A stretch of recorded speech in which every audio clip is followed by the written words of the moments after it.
तुम्हारे मरने के 1 घंटे बाद लोग खाना खाने लगेंगे, एक दिन बाद दोस्त जाने लगेंगे, एक हफ्ते बाद कोई और तुम्हारी जगह काम करेगा, एक महीने बाद तुम्हारी चीज़ें बिकने लगेंगी, और 1 साल बाद तुम कंप्लीटली भुला दिए जाओगे। और तुम सारी ज़िंदगी ये सोच के गुजार देते हो खान के लोग मेरे बारे में क्या सोचेंगे।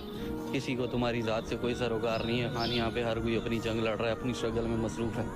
अपना सोचो, खुद से मोहब्बत करो, खुद से प्यार करो।